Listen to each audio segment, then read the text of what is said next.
Estaba sentada en esa silla de cuero frío del despacho del abogado, viendo cómo mis hijastros Javier y César celebraban antes de que siquiera comenzara la lectura del testamento. «Por fin nos vamos a deshacer de esta mujer», gritó César alzando su café como si fuera champán. Javier se reía mientras me señalaba con el dedo. «Papá te mantuvo todos estos años, pero ahora que está muerto, no vas a ver ni un centavo de los 90 millones de dólares». Las palabras me dolieron como puñaladas en el pecho. Durante 15 años había soportado sus humillaciones, sus miradas de desprecio cada vez que entraba a una habitación. Siempre me habían tratado como si fuera una intrusa en mi propia casa, como si no mereciera estar ahí. Esa mañana, antes de venir al despacho, César me había dicho: «Más te vale que empieces a buscar trabajo, porque ya no vas a vivir de nosotros». Javier había agregado con una sonrisa cruel: «Espero que sepas lavar platos, porque eso es lo único que sabes hacer». Yo los miraba en silencio, sintiendo como las lágrimas querían salir de mis ojos. Había perdido al amor de mi vida, y ahora estos dos hombres me estaban diciendo que también perdería mi hogar, mi seguridad, todo lo que había conocido durante tantos años. Me sentía como un animal acorralado, sin salida, sin esperanza. Ellos seguían riéndose, haciendo planes sobre cómo dividirían las empresas, las propiedades, las cuentas bancarias. «Yo me quedo con la casa principal», decía César mientras se aflojaba la corbata roja como si ya fuera el nuevo dueño de todo. «Tú puedes quedarte con la casa de la playa, Javier.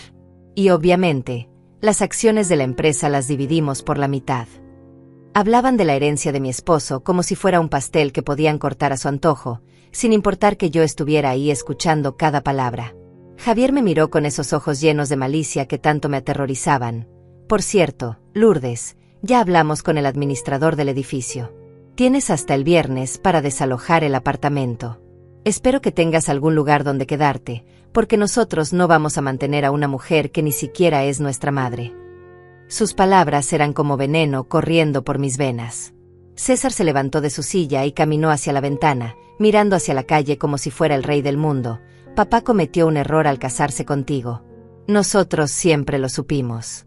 Tú solo viniste a aprovecharte de un hombre mayor, pero ahora se acabó la fiesta». La forma en que hablaba de mi matrimonio, como si hubiera sido una mentira, me destrozaba el alma. El abogado Marta nos observaba desde su escritorio, con una expresión que no podía descifrar. Sus dedos tamboreaban nerviosamente sobre el sobresellado que contenía el testamento. Yo sabía que dentro de ese sobre estaba mi destino, mi futuro, y probablemente mi ruina. Los chicos habían estado planeando este momento durante meses, esperando que su padre muriera para poder deshacerse de mí. «Lourdes», me dijo César volteándose hacia mí, «espero que no tengas ninguna ilusión de que vas a pelear por algo. Nosotros somos los hijos legítimos, tú solo eres la segunda esposa. En los tribunales, nosotros tenemos todos los derechos». Javier asintió con la cabeza, mostrando una sonrisa que me helaba la sangre. Yo recordaba las palabras de mi esposo en sus últimos días: «Lourdes, mi amor, no te preocupes por nada. Yo me he encargado de todo». Pero ahora, viendo la confianza de sus hijos, empezaba a dudar de todo. Quizás él no había podido hacer nada para protegerme. Quizás realmente me quedaría en la calle, sin dinero, sin casa, sin familia. El abogado Marta finalmente abrió el sobre del testamento con manos temblorosas. Sus ojos recorrieron la primera página con una expresión de sorpresa creciente.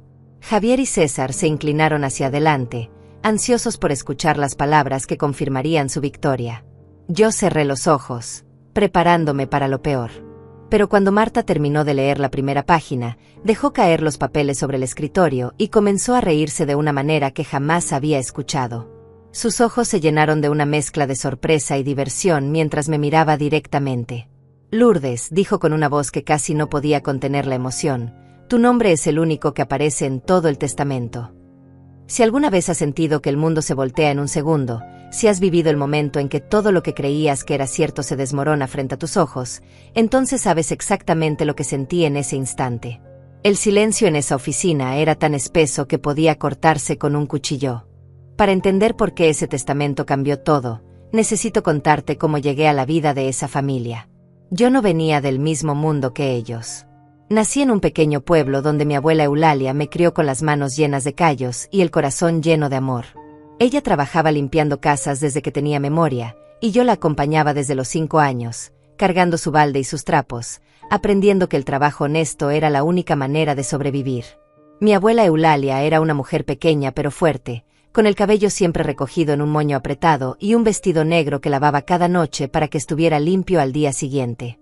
Lourdes, me decía mientras fregaba los pisos de rodillas, la gente rica puede tener todo el dinero del mundo, pero si no tiene corazón, no tiene nada. Esas palabras se quedaron grabadas en mi alma para siempre. Cuando cumplí 18 años, mi abuela me consiguió trabajo en la casa de una familia adinerada en la ciudad. Era una mansión enorme con jardines que parecían salidos de un cuento de hadas. Ahí fue donde conocí a Roberto, el hombre que cambiaría mi vida para siempre. Él tenía 40 años, era viudo, y tenía 2 hijos pequeños, Javier de 8 años y César de 10. Roberto no era como los otros hombres ricos que había conocido. Cuando me veía limpiando las ventanas, siempre me preguntaba si necesitaba algo, si estaba cómoda, si la familia me trataba bien. Al principio pensé que era solo cortesía, pero después me di cuenta de que realmente se preocupaba por mí. Sus ojos tenían una tristeza profunda desde que había perdido a su primera esposa en un accidente de coche 2 años antes. Los niños, Javier y César, eran completamente diferentes a su padre. Desde el primer día me miraron como si fuera invisible, o peor, como si fuera una amenaza. Cuando les llevaba la comida a su habitación, César me arrebataba la bandeja sin siquiera decir gracias. Javier me ignoraba completamente, como si yo no existiera. Pero yo entendía su dolor. Habían perdido a su madre y estaban enojados con el mundo. Mi abuela Eulalia venía a visitarme los domingos, y siempre notaba cómo me miraban los niños. Esos muchachos tienen veneno en los ojos, me decía mientras tomábamos té en la cocina. Cuidado, Lourdes. La gente que nace en la abundancia a veces no sabe valorar lo que tiene. Pero yo tenía esperanza de que algún día pudiera ganarme su cariño. Roberto empezó a buscar excusas para hablar conmigo. Me preguntaba sobre mi familia, mi vida, mis sueños. Yo le contaba sobre mi abuela, sobre cómo había aprendido a cocinar sus recetas tradicionales, sobre los libros que leía en mis ratos libres. Él se sorprendía de que una muchacha de mi posición social tuviera tantos conocimientos, tantos sueños. Lourdes, me dijo una tarde mientras yo podaba las rosas del jardín, tú tienes algo especial. No sé qué es, pero cuando hablas, siento que el mundo tiene sentido otra vez. Sus palabras me hicieron sonrojar, pero también me asustaron. Yo sabía que era peligroso que un hombre como él se interesara en una mujer como yo. Los meses pasaron y nuestra amistad se convirtió en algo más profundo.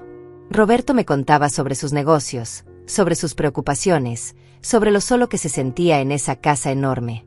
Yo le contaba sobre mi infancia, sobre las lecciones de vida que me había dado mi abuela, sobre mi sueño de tener algún día una familia propia.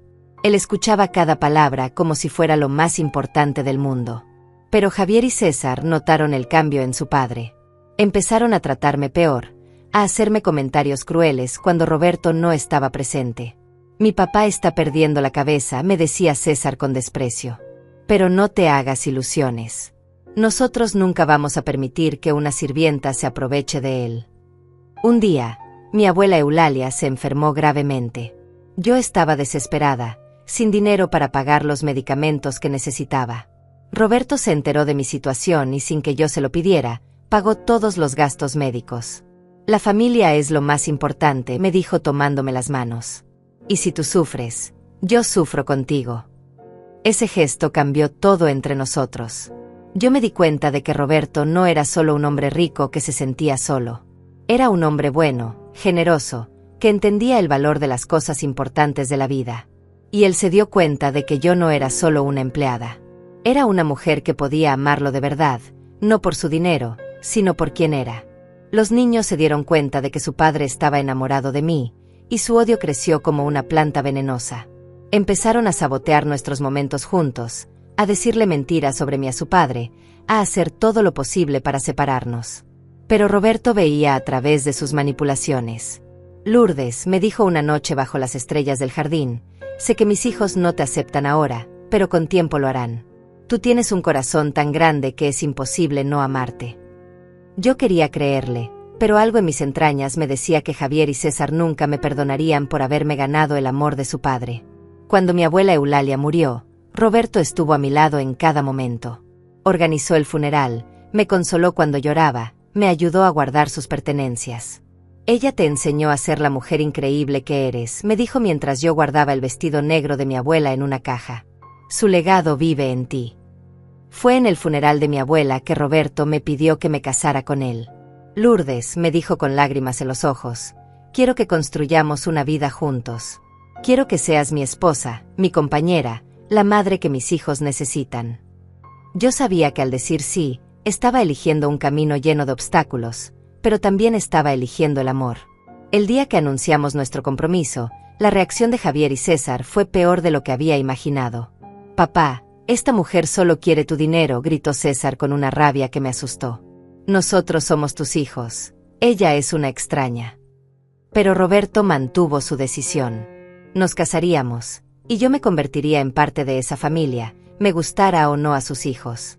Los primeros años de matrimonio fueron como caminar sobre cristales rotos. Roberto hacía todo lo posible para que me sintiera bienvenida en la familia, pero Javier y César habían declarado una guerra silenciosa contra mí. Al principio eran pequeñas cosas que podían parecer accidentales. Derramaban jugo en mi vestido favorito, olvidaban avisarme sobre las cenas familiares, o simplemente me ignoraban cuando les hablaba. Roberto trabajaba largas horas en su empresa de construcción, construyendo el imperio que un día valdría $90 millones. Durante el día, yo quedaba sola en la casa con los muchachos, que entonces tenían 18 y 20 años. Era ahí donde mostraban su verdadera cara. Nunca vas a ser nuestra madre, me decía César cada vez que intentaba prepararles el desayuno. Y nunca vas a ser parte de esta familia. Javier era más sutil, pero igual de cruel. Cuando Roberto llegaba a casa, él actuaba como el hijo perfecto, pero cuando estábamos solos, sus palabras eran como dagas envenenadas. Papá está cegado por ti ahora, me susurraba al oído cuando pasaba por la cocina, pero algún día se va a dar cuenta de lo que realmente eres. Sus ojos tenían una frialdad que me helaba la sangre. Lo que más me dolía era cuando manipulaban las situaciones para que pareciera que yo era la problemática. Un día, Roberto llegó a casa y encontró que su estudio estaba completamente desordenado. Documentos importantes estaban tirados por el suelo, libros arrancados de los estantes, papeles importantes rotos. César inmediatamente me señaló, Lourdes estaba limpiando ahí esta mañana, papá. Debe haber sido un accidente. Yo sabía que ellos habían destruido todo, pero no tenía manera de probarlo. Roberto me miró con una expresión que nunca había visto antes, una mezcla de decepción y duda. Lourdes, ¿cómo pudiste ser tan descuidada con documentos tan importantes? Sus palabras me atravesaron el corazón. Por primera vez, estaba dudando de mí por culpa de sus hijos. Esa noche lloré hasta quedarme sin lágrimas. Roberto durmió en el sofá de su estudio, diciéndome que necesitaba espacio para pensar. Los muchachos habían logrado plantar la primera semilla de desconfianza entre nosotros. Cuando finalmente se acostó a mi lado 2 días después, las cosas nunca volvieron a ser igual. Había una distancia invisible entre nosotros que antes no existía. Los sabotajes se volvieron más frecuentes y más elaborados. Cuando organizaba cenas para los socios de Roberto, misteriosamente la comida salía demasiado salada o quemada. Cuando invitaba a mis pocas amigas a la casa, ellas me contaban después que alguien les había dicho por teléfono que la reunión se había cancelado. Cuando intentaba decorar la casa para hacerla más acogedora, mis arreglos aparecían rotos al día siguiente. Lourdes, me decía Roberto cada vez más seguido, siento que algo está cambiando en ti. Antes eras tan cuidadosa, tan organizada. Ahora parece que todo sale mal cuando tú te encargas. Yo intentaba explicarle que sus hijos estaban detrás de todo, pero él pensaba que eran imaginaciones mías. Mis hijos tienen sus defectos, me decía, pero no son capaces de hacer algo así. César y Javier eran inteligentes. Sabían exactamente cómo manipular a su padre sin que pareciera obvio. En las cenas familiares, hacían comentarios aparentemente inocentes que estaban diseñados para hacerme quedar mal. Papá, ¿te acuerdas cuando mamá preparaba ese postre tan delicioso?, decía Javier justo después de que yo había servido mi especialidad. Nadie cocina como ella lo hacía. O César agregaba con una sonrisa falsa, claro, Lourdes hace su mejor esfuerzo. No es su culpa que no tenga la educación culinaria que tenía mamá. Cada comentario era como una pequeña puñalada, diseñada para recordarme que yo era la intrusa, la que había reemplazado a la mujer perfecta que ellos habían perdido. Pero lo que más me lastimaba era cuando distorsionaban mis palabras delante de Roberto. Si yo me quejaba de algo que habían hecho, ellos inmediatamente lo convertían en un ataque hacia su difunta madre. Lourdes dice que nosotros no sabemos comportarnos, le decían a Roberto con lágrimas falsas en los ojos. Dice que mamá nos malcrió y que por eso somos irrespetuosos. Roberto empezó a regañarme por atacar a sus hijos y a su primera esposa. Lourdes, entiendo que sea difícil para ti, pero no puedes hablar así de su madre. Ella fue una mujer maravillosa, y mis hijos están pasando por un proceso difícil. Yo me sentía atrapada en una pesadilla donde cada palabra que decía era usada en mi contra. Las cosas empeoraron cuando Roberto comenzó a viajar más por trabajo. Los muchachos aprovechaban sus ausencias para intensificar su campaña de terror psicológico. Invitaban a sus amigos a la casa sin avisarme, organizaban fiestas que duraban hasta altas horas, y cuando yo protestaba, me decían, «Esta es nuestra casa, tú solo vives aquí». Una noche, cuando Roberto estaba en un viaje de negocios, encontré una carta en mi almohada. Era de César, escrita con una letra cuidadosa y llena de veneno. «Lourdes, sabes que no perteneces aquí. Sabes que papá algún día se va a dar cuenta de que te casaste con él solo por dinero. Haz las cosas fáciles para todos y vete antes de que sea demasiado tarde». La carta terminaba con una amenaza velada. «No queremos lastimarte, pero si no te vas por las buenas, tendremos que ser más persuasivos». Esa noche no pude dormir. Caminé por la casa como un fantasma, preguntándome si tenía fuerzas para seguir luchando contra dos hombres que me odiaban con cada fibra de su ser. Miré las fotos de mi abuela Eulalia que tenía en mi tocador y recordé sus palabras. «Lourdes, cuando la gente te ataque, es porque saben que tienes algo valioso que ellos no tienen». Pero la resistencia era cada vez más difícil. Roberto regresó de su viaje más distante que nunca. Los muchachos habían estado llenándole la cabeza con mentiras durante semanas, llamándolo todos los días para contarle cómo yo supuestamente los maltrataba en su ausencia. «Lourdes», me dijo esa noche, «necesitamos hablar seriamente sobre tu actitud hacia mis hijos». Yo sabía que estaba perdiendo la batalla. Los muchachos habían logrado construir una versión de la realidad donde yo era la villana, la mujer cruel que había llegado a destrozar una familia perfecta. Roberto empezó a cuestionar cada una de mis acciones, cada una de mis palabras, cada una de mis decisiones. La confianza que habíamos construido durante años se desmoronaba ladrillo por ladrillo. El punto más bajo llegó cuando Roberto me prohibió disciplinar a sus hijos de cualquier manera. «Ellos ya tienen suficiente dolor en sus vidas», me dijo con una frialdad que me partió el corazón. «No necesitan que tú los hagas sentir peor». Yo me había convertido en una extraña en mi propia casa, una mujer sin autoridad, sin voz, sin poder. Pero algo dentro de mí se negaba a rendirse. Cada noche, antes de dormir, miraba la foto de mi abuela Eulalia y me prometía que no dejaría que me derrotaran. Ellos podían tener el dinero, podían tener la ventaja, podían tener a Roberto de su lado, pero no podían quitarme mi dignidad. No sabía cómo, pero sabía que algún día la verdad saldría a la luz. El momento que cambió todo llegó en una noche de tormenta, 3 años después de casarme con Roberto. Él había estado sintiéndose mal durante semanas, con dolores en el pecho que yo le rogaba que revisara con un médico. Pero él era testarudo como una mula, siempre diciendo que era solo estrés del trabajo. Esa noche, cuando el dolor se volvió insoportable, finalmente aceptó que lo llevara al hospital. Los médicos nos dijeron la verdad que yo ya temía en mi corazón. Roberto tenía problemas graves del corazón. Necesitaría cirugía inmediata y un largo proceso de recuperación. Cuando salimos del hospital esa madrugada, él me tomó la mano con una fuerza que me sorprendió. «Lourdes», me dijo con lágrimas en los ojos, «si algo me pasa, prométeme que vas a cuidar de mis hijos». Yo le prometí todo lo que me pidió, sin saber que esa promesa se convertiría en mi mayor tortura. Durante los meses que siguieron a la cirugía, Roberto se convirtió en una sombra del hombre fuerte que había sido. Necesitaba ayuda para caminar, para vestirse, para tomar sus medicamentos. Yo me convertí en su enfermera de tiempo completo, despertándome cada 2 horas para revisar que estuviera respirando bien, preparándole comidas especiales que pudiera digerir, llevándolo a todas sus citas médicas.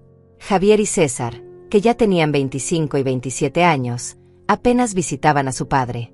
Cuando venían, era solo por unos minutos. siempre con alguna excusa para irse rápido. Tengo una reunión importante, decía César.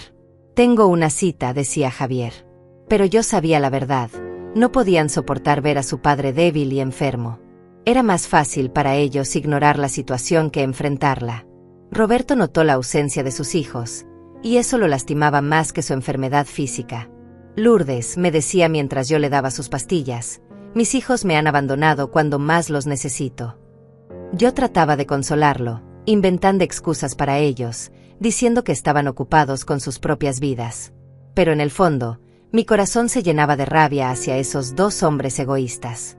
Una tarde, mientras Roberto dormía, decidió organizar sus papeles importantes que estaban esparcidos por todo su escritorio.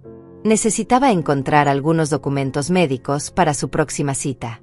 Fue entonces cuando encontré algo que cambió mi percepción de todo, un sobre escondido detrás de unos libros, con mi nombre escrito en la letra temblorosa de Roberto. Dentro del sobre había una carta dirigida a mí, fechada apenas una semana después de su cirugía. Mi querida Lourdes, comenzaba la carta. Si estás leyendo esto, es porque algo me ha pasado o porque finalmente encontraste el valor de leer lo que tengo que decirte. Durante estos meses de enfermedad, he visto quién realmente me ama y quién solo estaba esperando que muriera. La carta continuaba con palabras que me hicieron llorar. Tú has sido mi ángel de la guarda, mi razón para seguir luchando cada día. Has sacrificado tu juventud, tu libertad, tu felicidad para cuidar de un hombre viejo y enfermo. Mientras tanto, mis propios hijos, la sangre de mi sangre, me han dado la espalda cuando más los necesitaba. Pero lo que más me impactó fue la parte final de la carta. Lourdes, he estado observando cómo mis hijos te tratan cuando creen que no los veo. He escuchado sus comentarios crueles, he visto cómo sabotean tus esfuerzos, he notado cómo te hacen quedar mal delante de mí. Durante años pensé que eran imaginaciones tuyas, pero ahora veo la verdad. Roberto había estado fingiendo dormir durante muchas de sus conversaciones. Había escuchado cuando César le decía a Javier, cuando papá se muera, lo primero que vamos a hacer es echar a esa mujer de la casa. Había oído cuando Javier respondía, no va a haber ni un centavo de la herencia. Nosotros nos aseguraremos de eso. La carta revelaba que Roberto había instalado cámaras de seguridad secretas en algunas partes de la casa después de sospechar que sus hijos estaban mintiendo sobre mí. Tenía grabaciones de ellos destruyendo sus documentos y culpándome a mí.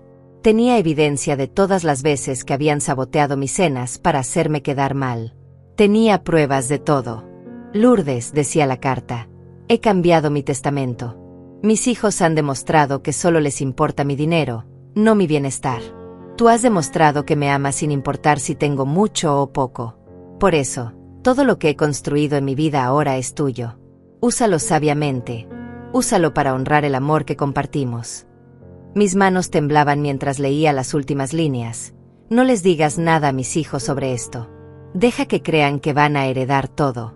Quiero ver sus verdaderas caras hasta el final. Cuando llegue el momento de la lectura del testamento, vas a ver quiénes son realmente. Y espero que tengas la fuerza para perdonarlos, porque yo ya no puedo. Esa noche no pude dormir. Roberto había visto todo, había entendido todo, había estado protegiendo nuestro amor en silencio mientras yo pensaba que estaba perdiendo la batalla. Me sentía aliviada, pero también aterrorizada. ¿Qué pasaría cuando Javier y César descubrieran que no heredarían nada? ¿Qué harían cuando se dieran cuenta de que todos sus años de crueldad habían sido en vano?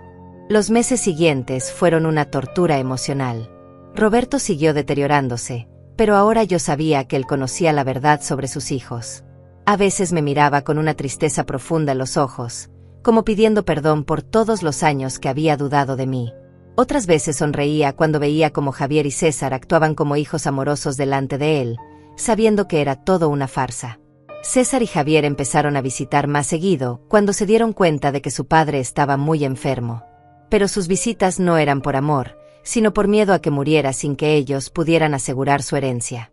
Los veía hablando en susurros en los pasillos, haciendo planes sobre cómo dividirían las propiedades, discutiendo sobre quién se haría cargo de qué negocio. Una noche, mientras yo le daba a Roberto su medicina para dormir, él me tomó la mano con la poca fuerza que le quedaba.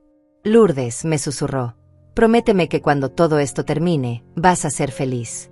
Prométeme que no vas a dejar que la amargura de mis hijos arruine el amor hermoso que hemos compartido. Le prometí que sería fuerte, que honraría su memoria, que usaría lo que él me diera para hacer el bien. Roberto murió en mis brazos una madrugada de marzo, mientras la lluvia golpeaba las ventanas como lágrimas del cielo. Sus últimas palabras fueron: «Gracias por amarme como nunca nadie me había amado». Yo cerré sus ojos con mis propias manos, sabiendo que había perdido al único hombre que me había amado de verdad, pero también sabiendo que él me había dado las armas para enfrentar lo que venía. Los días entre la muerte de Roberto y la lectura del testamento fueron los más largos de mi vida. Javier y César actuaban como los hijos dolientes perfectos delante de los visitantes, pero cuando estábamos solos, su verdadera personalidad salía a relucir. «Espero que tengas tus maletas listas», me había dicho César la noche antes del funeral. «Porque después del testamento, esta casa va a tener nuevos dueños». Yo sabía que tenía unas bajo la manga, pero también sabía que revelar esa carta sería como declarar una guerra total contra dos hombres que ya me odiaban. La pregunta que me atormentaba era: ¿tendría el valor de usar las armas que Roberto me había dado? ¿Estaría preparada para la batalla que se avecinaba? La mañana de la lectura del testamento me desperté con el estómago revuelto y las manos temblando. Había dormido apenas 2 horas, dando vueltas en la cama mientras pensaba en la carta de Roberto y en lo que estaba a punto de suceder. Me puse mi vestido negro más sencillo, el mismo que había usado en el funeral 3 días antes. No quería que Javier y César pensaran que me estaba arreglando para una celebración. Cuando bajé a desayunar, los encontré ya sentados en la mesa del comedor, comiendo como si fuera un día cualquiera. César estaba leyendo el periódico financiero mientras masticaba su tostada, calculando probablemente cuánto valdrían las acciones de la empresa de su padre. Javier revisaba su teléfono, mandando mensajes que seguramente eran para coordinar la celebración que tenían planeada para después de la lectura. «Buenos días», les dije, tratando de mantener mi voz firme. César ni siquiera levantó la vista del periódico. «Buenos días, Lourdes», me respondió con esa voz fría que había perfeccionado durante años. «Espero que hayas dormido bien. Puede ser la última noche que duermas en una cama cómoda por mucho tiempo». Javier soltó una risita maliciosa sin dejar de mirar su teléfono. El viaje al despacho del abogado Marta fue tenso y silencioso. César manejaba su auto deportivo rojo como si ya fuera el dueño del mundo, acelerando en cada semáforo y cortando a otros conductores con arrogancia. Yo iba en el asiento trasero, sintiendo cada curva como si fuera una montaña rusa que me llevaba hacia mi destino. Javier había puesto música alta deliberadamente, probablemente para que no pudiera concentrarme o prepararme mentalmente. Cuando llegamos al edificio donde estaba la oficina de Marta, vi que había otros familiares esperando. La hermana de Roberto, Araceli, estaba ahí con su esposo. Algunos primos lejanos también habían venido, atraídos seguramente por la posibilidad de recibir algo de la fortuna de $90 millones. Todos me miraron con una mezcla de curiosidad y lástima, como si ya supieran que yo saldría de ahí con las manos vacías. «Lourdes», me dijo Araceli acercándose a mí con una sonrisa falsa, «lamento mucho tu pérdida. Roberto era un buen hombre». Pero yo podía ver en sus ojos que ella también estaba ahí por interés. Durante los 15 años de mi matrimonio, Araceli apenas me había dirigido la palabra. Ahora, de repente, actuaba como si fuéramos amigas. Subimos al piso 15 en un ascensor que parecía moverse en cámara lenta. César y Javier intercambiaban miradas cómplices, como 2 tiburones que olfateaban sangre en el agua. Después de esto, le susurró César a su hermano: «Vamos a celebrar en el restaurante más caro de la ciudad. Ya hice la reservación». Javier asintió con entusiasmo, y mañana mismo llamamos a la empresa de mudanzas para que saquen las cosas de Lourdes. La sala de espera del despacho era elegante pero fría, con muebles de cuero negro y paredes llenas de diplomas y certificados. Marta nos recibió con una expresión seria que no podía descifrar. Era una mujer de unos 50 años, con cabello gris perfectamente peinado y unos lentes que le daban un aire intelectual. Había sido la abogada de Roberto durante más de 20 años, y yo sabía que ella conocía todos los secretos de la familia. «Por favor, tomen asiento», nos dijo Marta señalando una mesa larga rodeada de sillas. César inmediatamente tomó la silla de la cabecera, como si ya fuera el patriarca de la familia. Javier se sentó a su lado, dejándome el lugar más alejado de la mesa, casi como si fuera una invitada no deseada en mi propia vida. Marta abrió una carpeta gruesa y sacó varios documentos. «Antes de comenzar», dijo con voz formal, «debo recordarles que este testamento fue redactado hace apenas 6 meses, cuando Roberto estaba en pleno uso de sus facultades mentales.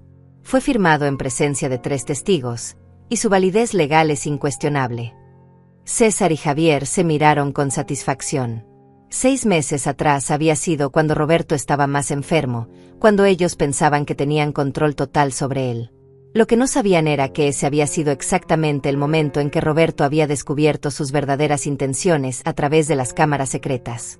Además, continuó Marta, Roberto me pidió específicamente que leyera una carta personal antes de proceder con el testamento. Sacó un sobresellado con el nombre de cada uno de nosotros. Estas cartas fueron escritas de su puño y letra, y él insistió en que las leyeran antes de conocer sus últimas voluntades. Abrí mi sobre con manos temblorosas. La carta era diferente a la que había encontrado en su escritorio. Esta era más personal, más íntima.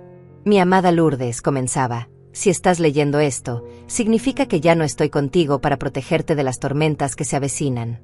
Pero quiero que sepas que cada día de enfermedad que pasé a tu lado fue un regalo. Tú convertiste mis últimos años en los más felices de mi vida.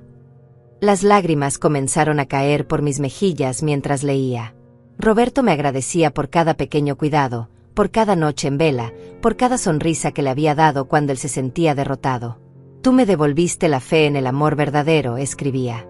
Y ahora es mi turno de demostrarte cuánto valoras para mí. Mientras tanto, César y Javier leían sus cartas con expresiones cada vez más tensas. Yo podía ver cómo sus rostros cambiaban de confianza a confusión, y luego a algo que parecía miedo. Roberto les había escrito sobre su decepción, sobre cómo había descubierto sus mentiras, sobre cómo habían fallado como hijos cuando él más los necesitaba. Papá sabía, susurró Javier, tan bajo que apenas pude escucharlo. César arrugó su carta y la tiró al suelo con rabia. Esto es ridículo, gritó levantándose de su silla. Papá estaba enfermo, confundido. Esa mujer lo manipuló cuando estaba vulnerable. Marta lo miró con seriedad. César, te sugiero que te controles. Cualquier interrupción más y tendré que pedirte que te retires. César se sentó de nuevo, pero podía ver que estaba hirviendo de rabia. Sus planes perfectos se estaban desmoronando ante sus ojos. Ahora procederé con la lectura del testamento, anunció Marta abriendo el documento principal. Su voz se volvió formal y ceremonial. Yo, Roberto Mendoza, en pleno uso de mis facultades mentales, declaro que este es mi último testamento y voluntad. El silencio en la sala era tan espeso que podía escuchar los latidos de mi propio corazón. A mis hijos Javier y César, leyó Marta, les dejo mis bendiciones y mi perdón, pero ninguna parte de mi fortuna material. Las palabras cayeron como bombas en el silencio de la oficina. César saltó de su silla como si hubiera recibido una descarga eléctrica. Eso es imposible, gritó. Somos sus hijos legítimos. Marta continuó leyendo sin inmutarse. Durante los últimos años de mi vida, he observado que mis hijos solo se interesaron en mi dinero, no en mi bienestar. Han demostrado crueldad hacia mi esposa, quien sacrificó todo para cuidarme en mis momentos más difíciles. Javier había palidecido completamente. Esto no puede ser legal, murmuró. Vamos a impugnar este testamento. Vamos a demostrar que esa mujer lo manipuló. Pero Marta sacó otro documento. Roberto anticipó esa reacción, dijo con una sonrisa apenas perceptible. Por eso adjuntó pruebas de todo lo que afirma. Fue entonces cuando Marta puso sobre la mesa una carpeta llena de fotografías, transcripciones de grabaciones y videos. Eran todas las evidencias que Roberto había recopilado durante meses. Sus conversaciones crueles hacia mí, sus planes para echarme de la casa, sus celebraciones prematuras por su muerte. César y Javier se quedaron mudos viendo las pruebas de su propia maldad desplegadas frente a todos los presentes. Araceli los miraba con horror, dándose cuenta de la clase de hombres que realmente eran sus sobrinos. Pero Marta aún no había terminado. Con una sonrisa que ya no podía ocultar, me miró directamente y dijo las palabras que cambiarían mi vida para siempre. A mi amada esposa Lourdes, quien me amó en la salud y en la enfermedad, quien sacrificó su juventud para cuidar de un hombre viejo, le dejo la totalidad de mi fortuna, $90 millones, todas mis propiedades, todas mis empresas, y todo lo que he construido en mi vida. El silencio que siguió fue ensordecedor. César y Javier me miraban como si hubiera crecido una segunda cabeza. Araceli abrió la boca sin poder articular palabra. Y yo sentí como si Roberto estuviera ahí conmigo, riéndose de la expresión de shock en las caras de sus hijos. La cara de César se transformó en una máscara de pura rabia. Se levantó tan violentamente que derribó su silla, y por un momento pensé que me iba a golpear. «Esto es una farsa», gritó, señalándome con el dedo tembloroso. «Esta mujer envenenó la mente de nuestro padre. Abusó de un hombre enfermo y vulnerable». Sus ojos tenían esa misma frialdad que me había aterrorizado durante años, pero ahora también había desesperación en ellos. Javier estaba en shock, mirando los papeles como si pudiera cambiar las palabras con la fuerza de su voluntad. «No puede ser», repetía una y otra vez. «Somos sus hijos, somos su sangre. Él no puede habernos desheredado por una mujer que conoció hace pocos años». Su voz se quebraba, no de tristeza, sino de frustración pura al ver sus sueños de riqueza desmoronarse. Pero Marta no había terminado con las revelaciones. «Roberto también me pidió que reprodujera algunas grabaciones específicas», dijo mientras conectaba un dispositivo a las bocinas de su oficina. «Él quería que todos ustedes escucharan exactamente lo que pensaban de él cuando creían que no los oía». La primera grabación era de apenas 2 semanas antes de la muerte de Roberto.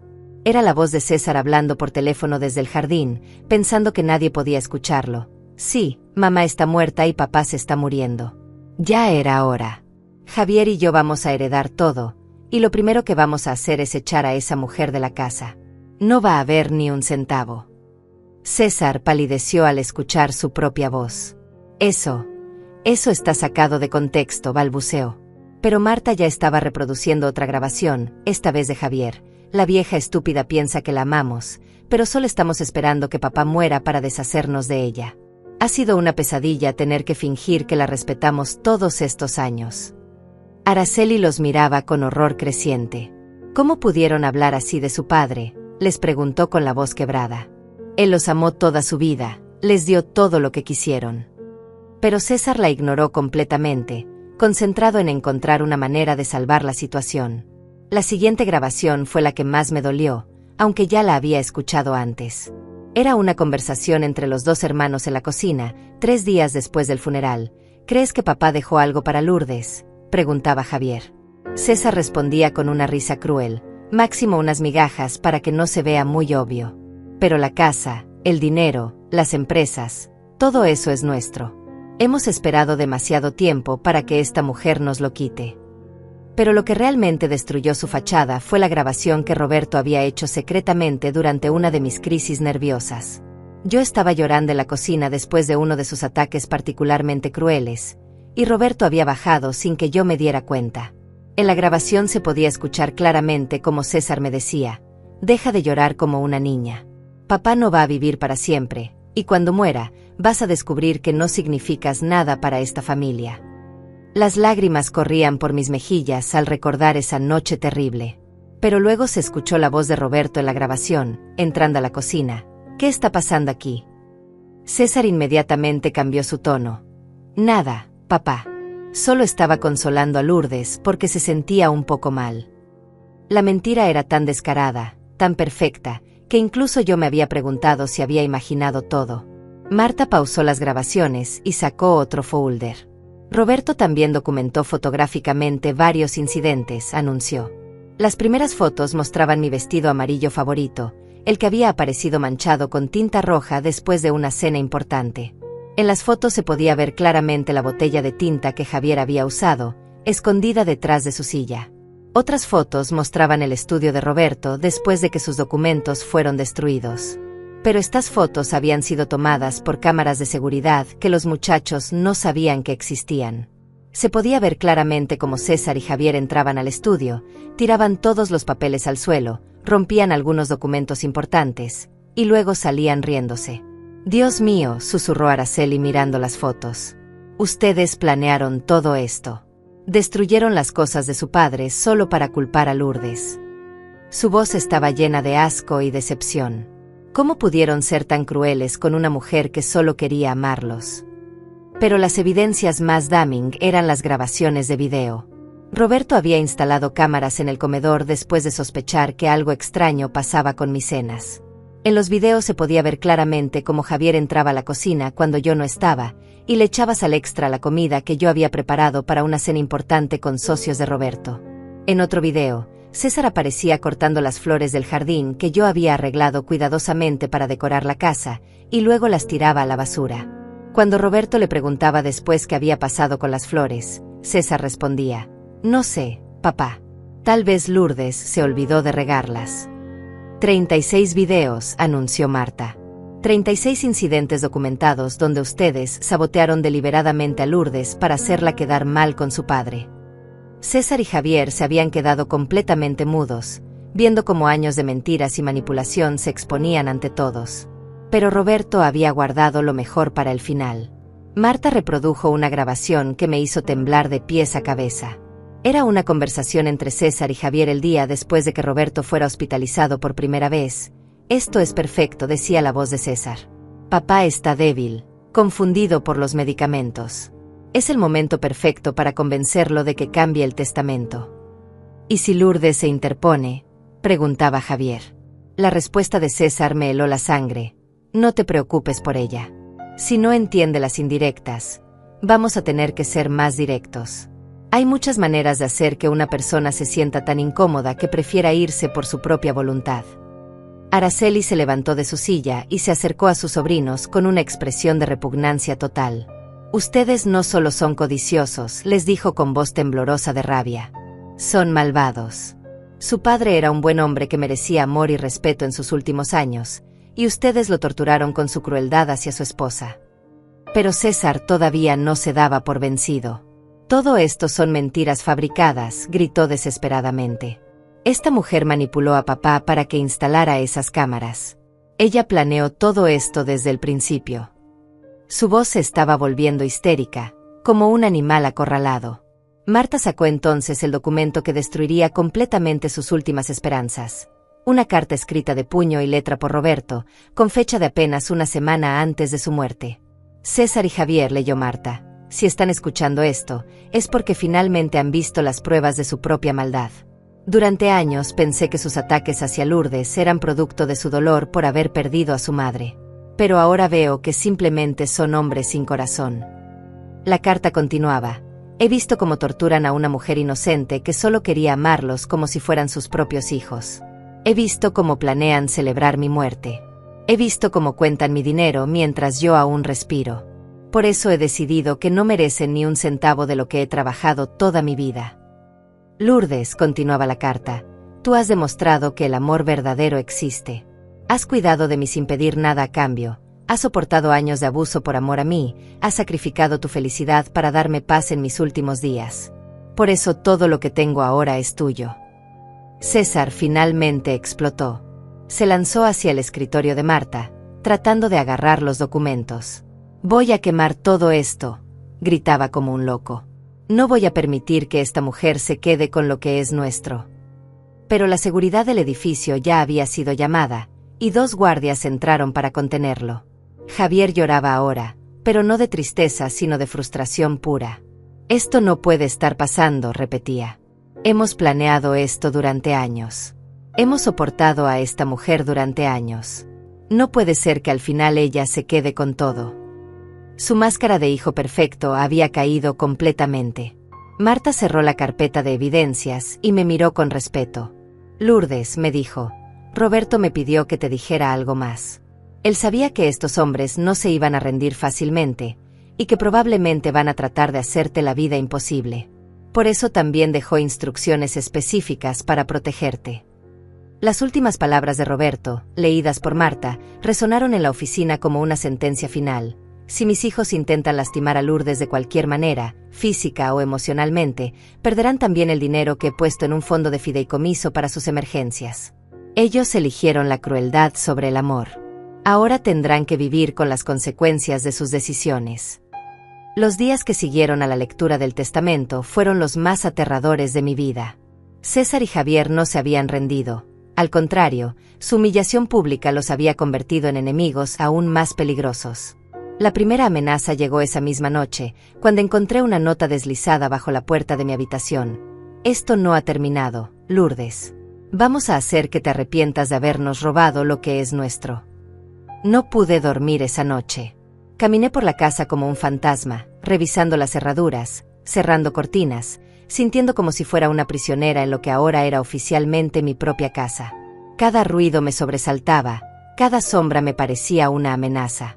Los muchachos técnicamente todavía vivían ahí hasta que encontraran otro lugar, y yo sabía que esas próximas semanas serían un infierno. Al día siguiente comenzó la campaña de terror psicológico más intensa de sus vidas. César contrató a un abogado agresivo que empezó a enviarme cartas amenazando con impugnar el testamento. Vamos a demostrar que manipulaste a un hombre enfermo, decía una de las cartas. Vamos a exponer todos tus trucos sucios hasta que un juez anule todo lo que robaste. Pero las amenazas legales eran solo el comienzo. Javier empezó a llamar a todos los contactos sociales de Roberto, inventando historias sobre cómo yo había abusado de su padre en sus últimos días. Lourdes lo tenía drogado con medicamentos, le decía a cualquiera que quisiera escuchar. Mi papá no estaba en sus cabales cuando cambió el testamento. La campaña de difamación se extendió rápidamente. Cuando iba al supermercado, la gente me miraba con desprecio y susurraba a mis espaldas. Cuando intenté ir al salón de belleza donde había sido clienta durante años, la dueña me dijo fríamente que ya no tenían citas disponibles. Los amigos que había hecho durante mi matrimonio con Roberto comenzaron a evitarme como si tuviera una enfermedad contagiosa. César fue aún más cruel. Contrató a una empresa de investigación privada para que siguiera todos mis movimientos. Sabía exactamente dónde había estado cada día, con quién había hablado, qué había comprado. Me sentía como si viviera bajo una lupa, sin privacidad, sin paz. Los investigadores incluso fueron a preguntar a los vecinos de mi antigua casa, inventando historias sobre supuestas actividades criminales. Una mañana encontré todas las llantas de mi carro perforadas. Otra vez, alguien había tirado pintura roja en las ventanas de la casa, pintando la palabra ladrona en letras enormes. Cuando llamé a la policía, el oficial que vino a tomar el reporte me miró con sospecha, como si yo hubiera causado el vandalismo yo misma. Señora, me dijo el policía con un tono condescendiente, ¿está segura de que no hay algo que usted haya hecho para provocar este tipo de venganza? Sus palabras me atravesaron como dagas. Incluso las autoridades habían sido influenciadas por las mentiras de César y Javier. Pero lo que más me lastimaba era el aislamiento social completo. Roberto y yo habíamos tenido un círculo pequeño pero cercano de amigos, y ahora todos me habían dado la espalda. Eulalia, mi única amiga verdadera y vecina de toda la vida, me llamó llorando para decirme que no podía seguir viéndome. Lourdes, me dijo con la voz quebrada, mis hijos me han dicho que si sigo siendo tu amiga, van a dejar de hablarme. No puedo perder a mi familia. César había sido meticuloso en su plan de destrucción. Había contactado a todos los empleados de las empresas de Roberto, sembrando dudas sobre mi capacidad para dirigir los negocios. Ella no sabe nada de finanzas, les decía. Va a arruinar todo lo que mi padre construyó durante décadas. Algunos empleados clave renunciaron, llevándose información valiosa a empresas competidoras. Las cuentas bancarias se convirtieron en un campo de batalla. César y Javier presentaron demandas legales para congelar todos los activos mientras se investigaba la validez del testamento. Durante semanas, no pude acceder a mi propio dinero, viviendo de los ahorros mínimos que tenía en mi cuenta personal. Javier fue especialmente vicioso en sus ataques personales. Contrató a alguien para que llamara a los periódicos locales con historias inventadas sobre mi pasado. De repente aparecieron artículos sugiriendo que yo había sido una mujer de la vida galante antes de casarme con Roberto, que había tenido múltiples matrimonios fallidos, que había estado involucrada en escándalos financieros. Todo era mentira, pero el daño a mi reputación era real e irreversible. Una noche, mientras revisaba las facturas que se acumulaban porque no podía acceder a las cuentas principales, encontré algo que me hizo temblar. Alguien había tratado de forzar la entrada a la casa. Las marcas en la cerradura de la puerta trasera eran evidentes. Esa noche instalé cámaras de seguridad adicionales y contraté a un servicio de vigilancia privada.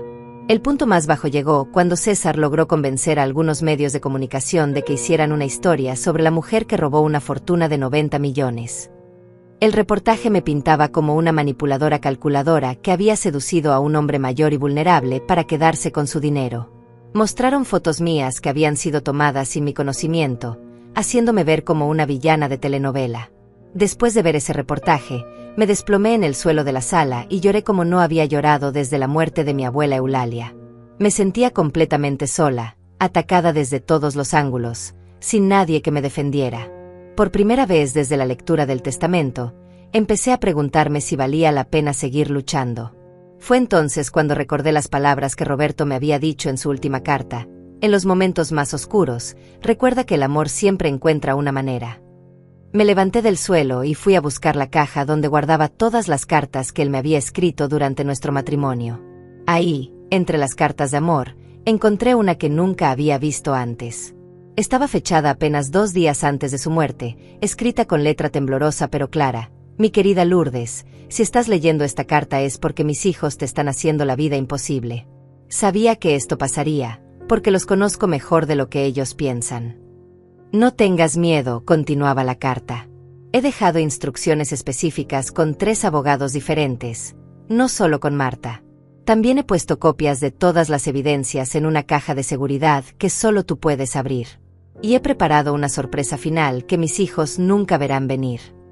Las lágrimas corrían por mis mejillas, pero esta vez no eran de tristeza sino de esperanza renovada.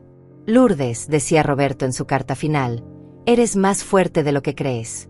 Has sobrevivido a años de abuso, has cuidado de un hombre enfermo con amor incondicional, has mantenido tu dignidad a pesar de toda la crueldad. Ahora es tiempo de que muestres esa fuerza.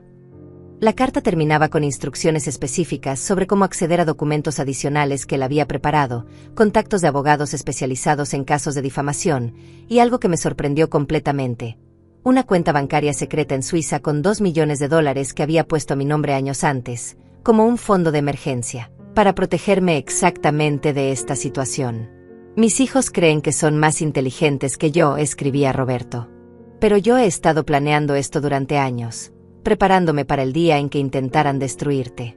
No están luchando solo contra ti, Lourdes. Están luchando contra todo lo que construimos juntos, y vamos a ganar. Esa noche, por primera vez en semanas, pude dormir profundamente. Roberto había estado protegiendo nuestro amor incluso después de la muerte. Tenía las armas que necesitaba para contraatacar, y algo más importante, tenía la certeza de que no estaba sola en esta batalla.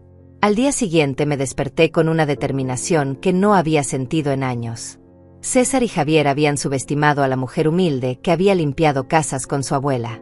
Pero yo sabía algo que ellos no: cuando una mujer pelea por el amor verdadero, es capaz de cualquier cosa. Era hora de que aprendieran esa lección. La mañana en que decidí contraatacar, me desperté con una claridad mental que no había sentido en meses. Ya no era la mujer asustada que se escondía en su propia casa. Era la heredera de Roberto Mendoza, y era hora de actuar como tal. Lo primero que hice fue contactar al abogado que Roberto había mencionado en su carta secreta, el doctor Tadeo Ramírez, especialista en casos de difamación y acoso familiar. Tadeo era un hombre imponente, de unos 60 años, con una reputación impecable y una voz que comandaba respeto inmediato. Cuando le mostré todas las evidencias que Roberto había recopilado, más las nuevas pruebas del acoso que había documentado en las últimas semanas, su sonrisa fue la de un tiburón que acababa de detectar sangre en el agua. Señora Lourdes, me dijo después de revisar meticulosamente cada documento, lo que sus hijastros han hecho constituye no solo difamación y acoso, sino también intento de fraude al tratar de impugnar un testamento válido con evidencia fabricada. Vamos a demandarlos por daños y perjuicios, y le aseguro que cuando terminemos, van a lamentar haber comenzado esta guerra. El primer movimiento fue devastador y quirúrgico. Tadeo presentó una demanda por difamación contra César, Javier y el abogado que habían contratado. Pero no se detuvo ahí. También demandó a los periódicos que habían publicado las historias falsas sobre mí, exigiendo retractaciones públicas y compensación económica por daño a mi reputación. Simultáneamente, utilizamos las grabaciones que Roberto había hecho para presentar una denuncia penal por acoso y amenazas. Las notas amenazantes que habían dejado bajo mi puerta, las llamadas de intimidación, el vandalismo a mi propiedad, todo estaba perfectamente documentado. La policía se vio obligada a tomar el caso seriamente cuando Tadeo presentó las evidencias de manera profesional. La reacción de César y Javier fue de pánico total. Su abogado barato no tenía experiencia manejando casos de esta magnitud, y cuando vio las montañas de evidencias en nuestra contra, básicamente los abandonó. Esto es mucho más complicado de lo que pensé, les dijo. Necesitan conseguir representación especializada, y va a costar una fortuna. Pero César estaba desesperado y cometió el error más grande de su vida. Contrató a un investigador privado para que tratara de encontrar evidencia de que yo había manipulado a Roberto médicamente. El investigador que contrató resultó ser un hombre sin escrúpulos que decidió fabricar evidencia falsa a cambio de un pago extra. Tadeo había anticipado exactamente esta movida. Había contratado a sus propios investigadores para vigilar cada movimiento de César y Javier. Cuando el investigador falso intentó sobornar a enfermeras del hospital donde Roberto había estado internado para que mintieran sobre mi comportamiento, nuestro equipo capturó todo en video. Esto es lo que se llama obstrucción a la justicia y fabricación de evidencia, me explicó Tadeo mientras revisábamos las grabaciones. César acaba de convertir un caso civil en un caso criminal federal. Va a ir a la cárcel por esto. El segundo golpe fue financiero y igual de efectivo. Usando los contactos que Roberto había cultivado durante décadas, Tadeo contactó a todos los bancos y socios comerciales importantes. Les mostró las evidencias de la campaña de difamación y les explicó que cualquier negocio que hicieran con César o Javier basándose en información falsa podría hacerlos cómplices de fraude. El resultado fue inmediato. Las empresas que César había tratado de convencer para que rompieran contratos conmigo no solo mantuvieron sus acuerdos, sino que aumentaron su lealtad al ver cómo había sido atacada injustamente. Varios socios de negocios que habían conocido a Roberto personalmente se ofrecieron como testigos de carácter en mi favor. Pero el golpe más devastador vino cuando Tadeo descubrió algo que ni Roberto ni yo habíamos sabido. César y Javier habían estado robando dinero de la empresa de su padre durante años. Utilizando su acceso como hijos del dueño, habían creado facturas falsas, habían sobrefacturado gastos personales, y habían desviado fondos a cuentas privadas. Esto explica por qué estaban tan desesperados por heredar, me dijo Tadeo mostrándome los registros financieros que sus investigadores habían descubierto. No solo querían el dinero de la herencia, necesitaban el control de la empresa para seguir ocultando sus robos. Si Roberto hubiera vivido un poco más, habría descubierto el fraude. Los números eran asombrosos. Durante 5 años, habían robado más de $3 millones. Cada cena costosa que habían facturado como gastos de representación empresarial, cada viaje personal que habían reportado como viajes de negocios, cada compra extravagante que habían cargado a la empresa, todo estaba perfectamente documentado en los registros que Roberto mantenía meticulosamente. Cuando presentamos esta evidencia ante las autoridades, la situación cambió completamente. Ahora César y Javier no solo enfrentaban demandas civiles, enfrentaban cargos criminales por malversación de fondos, fraude empresarial y evasión fiscal. Los mismos hombres que me habían llamado ladrona resultaron ser los verdaderos criminales. La presión fue demasiado para Javier. Una semana después de que los cargos criminales fueran presentados, vino a mi casa suplicando perdón. Estaba demacrado, había perdido peso, y se veía 10 años más viejo. Lourdes, me rogó con lágrimas en los ojos, por favor retira las demandas. Prometo que vamos a dejar de molestarte. Vamos a salir de tu vida para siempre. Pero yo había aprendido a ser fuerte. Javier, le dije con una calma que me sorprendió. Durante años ustedes tuvieron oportunidades de tratarme con respeto, de honrar la memoria de su padre, de actuar como hombres decentes. Eligieron la crueldad, eligieron la codicia, eligieron el odio. Ahora tienen que enfrentar las consecuencias. César fue más orgulloso y más tonto. En lugar de pedir perdón, duplicó sus ataques. Contrató a un grupo de matones para intimidarme físicamente, pero Tadeo había anticipado esto también. Teníamos vigilancia las 24 horas, y cuando los hombres de César intentaron romper las ventanas de mi casa, fueron arrestados inmediatamente. César acaba de agregar intimidación criminal y contratación de violencia a sus cargos, me informó Tadeo con satisfacción. Este hombre es su propio peor enemigo. Cada movimiento que hace solo empeora su situación legal. El momento de la verdad llegó cuando todos los casos fueron a juicio. El juez, después de revisar montañas de evidencia, no solo validó completamente el testamento de Roberto, sino que ordenó a César y Javier que pagaran daños punitivos por sus ataques contra mí.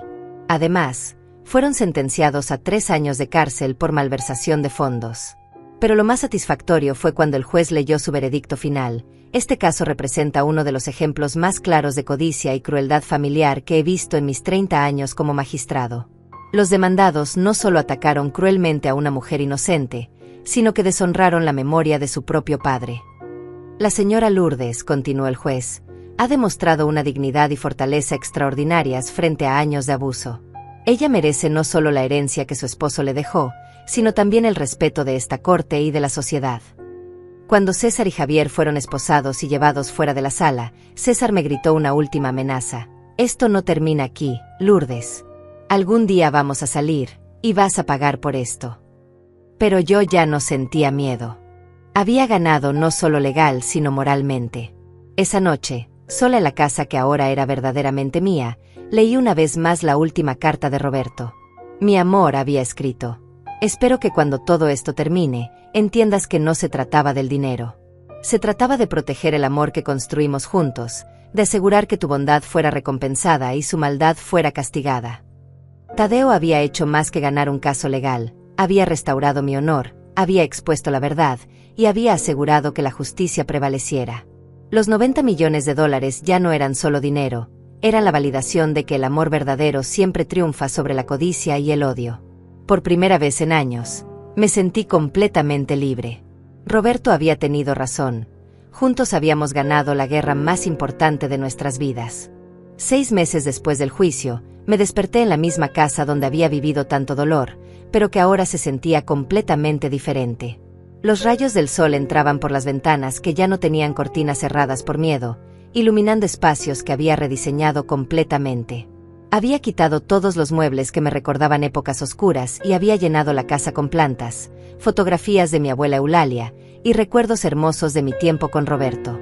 La primera decisión importante que tomé con la herencia fue algo que sabía que Roberto habría aplaudido: crear la Fundación Eulalia Roberto, dedicada a ayudar a mujeres mayores que habían sido víctimas de abuso familiar o abandono. La casa principal de Roberto se convirtió en un refugio donde mujeres como yo podían reconstruir sus vidas con dignidad y apoyo. Señora Lourdes, me había dicho Marta cuando le expliqué mis planes, esto es exactamente lo que Roberto esperaba que hiciera. Él siempre decía que el dinero sin propósito era solo papel. Juntas diseñamos programas que ofrecían no solo refugio temporal, sino educación, apoyo legal y oportunidades de trabajo para mujeres que pensaban que era demasiado tarde para comenzar de nuevo. La primera beneficiaria de la fundación fue mi querida amiga Eulalia, mi vecina de toda la vida, que finalmente encontró el valor para dejar a sus hijos manipuladores y venir a vivir conmigo. Lourdes, me dijo la primera noche que pasó en la casa, nunca pensé que volvería a sentirme segura. Esa noche cenamos juntas en el comedor donde una vez César y Javier me habían humillado, pero ahora estaba lleno de risa y conversación genuina. Los negocios que Roberto había construido florecieron bajo mi administración. Contraté a gerentes competentes y éticos, implementé políticas justas para los empleados, y transformé la empresa en un modelo de responsabilidad social. Muchos de los trabajadores que habían estado nerviosos cuando heredé todo ahora me decían que nunca habían estado más orgullosos de trabajar para la empresa. Usted tiene el corazón de don Roberto, me dijo Araceli, la empleada más antigua, pero la sabiduría de una mujer que ha sufrido. Esta empresa está mejor ahora que nunca. Sus palabras me llenaron de orgullo, porque sabía que Roberto estaría satisfecho viendo cómo su legado se había convertido en algo aún más hermoso. Pero la transformación más importante fue personal. Durante años había vivido con miedo, dudando de mi propio valor, permitiendo que otros definieran quién era yo. Ahora, a los 68 años, finalmente había encontrado la mujer fuerte que mi abuela Eulalia siempre supo que llevaba adentro. Comencé a escribir un libro sobre mi experiencia, no para buscar venganza, sino para ayudar a otras mujeres que podrían estar viviendo situaciones similares. Cuando el amor triunfa sobre la codicia se convirtió en un bestseller inesperado, y las cartas que recibía de lectoras me confirmaban que mi historia estaba tocando corazones alrededor del mundo. Una carta particularmente me llegó al alma. Era de una mujer de 50 años en México. Señora Lourdes, durante 20 años he soportado el abuso de los hijos de mi esposo. Después de leer su libro, encontré el valor para buscar ayuda. Ahora estoy libre, y todo empezó con su historia de esperanza. 6 meses después del juicio, recibí noticias sobre César y Javier. César había intentado continuar sus negocios turbios desde la cárcel, pero había sido descubierto y su sentencia había sido extendida. Javier, en cambio, había encontrado religión y había escrito una carta pidiendo perdón verdadero. La carta de Javier era diferente a sus súplicas anteriores. No pedía favores ni reducción de sentencia. Simplemente reconocía el daño que había causado. Lourdes, no espero que me perdones, porque sé que no merezco perdón. Pero quiero que sepas que finalmente entiendo lo que perdimos cuando elegimos el odio sobre el amor. Papá tenía razón sobre ti desde el principio. Después de mucha reflexión, decidí visitarlo en prisión. No para reconciliarme, sino para cerrar un capítulo de mi vida. Cuando lo vi tras el cristal, ya no sentí miedo ni ira. Solo vi a un hombre roto que había perdido todo por su propia codicia. Javier, le dije durante esa única visita, tu padre me enseñó que el perdón no es para beneficio de quien te lastimó, sino para tu propia paz. Te perdono, no porque lo merezcas, sino porque yo merezco estar libre de la amargura. Él lloró durante toda la visita, y cuando me fui, sabía que nunca lo volvería a ver. César, por el contrario, siguió siendo el mismo hombre amargado hasta el final. Murió en prisión 2 años después, de un ataque al corazón causado por años de ira y resentimiento. No fui a su funeral, pero envié flores con una nota, para un hombre que olvidó que la familia se trata de amor, no de dinero. La fundación creció más allá de mis sueños más ambiciosos. Abrimos centros en 5 ciudades diferentes, ayudamos a más de 1000 mujeres a reconstruir sus vidas, y creamos un programa de becas educativas para hijos de madres solteras. Cada mujer que salía de nuestros programas con una nueva vida era una victoria contra todas las fuerzas que alguna vez trataron de destruirme. En el 3er aniversario de la muerte de Roberto, organicé una ceremonia especial en el jardín donde él me había propuesto matrimonio. Invité a todas las mujeres que habían sido ayudadas por la fundación, a los empleados leales de la empresa, y a los pocos familiares y amigos que habían permanecido fieles durante los días oscuros. Roberto, dije hablando a su fotografía que estaba rodeada de las rosas que él tanto amaba, cumplí mi promesa. Usé tu regalo no solo para sobrevivir, sino para hacer que el mundo fuera un poquito mejor. El amor que compartimos se ha multiplicado 1000 veces en las vidas que hemos tocado. Esa noche, mientras caminaba sola por el jardín bajo las estrellas, sentí una paz profunda que no había experimentado desde mi infancia con la abuela Eulalia. Había tomado el dolor más profundo de mi vida y lo había convertido en mi mayor fortaleza. Había transformado la traición en sabiduría, el abuso en compasión, la pérdida en propósito. A los 70 años, finalmente entendía lo que mi abuela me había enseñado tantos años atrás. Lourdes, el dinero se acaba, la belleza se desvanece, pero el amor verdadero se convierte en algo eterno. Roberto y yo habíamos creado algo que ninguna cantidad de codicia podía destruir. Ahora, cuando mujeres jóvenes vienen a la fundación sintiéndose perdidas y sin esperanza, les cuento mi historia. Les digo que no importa cuán oscura parezca la noche, siempre amanece.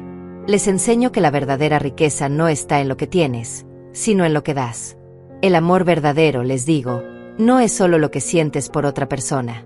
Es la decisión diaria de elegir la bondad sobre la amargura, la esperanza sobre el miedo, la generosidad sobre la codicia. Y cuando haces esas elecciones, sin importar lo que el mundo te quite, nunca podrán robarte lo que realmente importa. Mi historia no terminó con la lectura de un testamento. Terminó con la comprensión de que a veces la mayor herencia que podemos recibir es la oportunidad de demostrar quiénes somos realmente cuando el mundo nos pone a prueba. Y yo había pasado esa prueba con honor. Todas las noches, antes de dormir, leo las últimas palabras que Roberto me escribió. Mi amor, nuestra historia de amor no termina con mi muerte. Cada vida que toques, cada corazón que sanes, cada mujer que inspires será una nueva página de nuestro amor eterno. Y así es como una mujer humilde que una vez limpió casas con su abuela se convirtió en la guardiana de un legado que vale mucho más que 90 millones de dólares. El legado del amor que trasciende la muerte y transforma el mundo, una vida a la vez.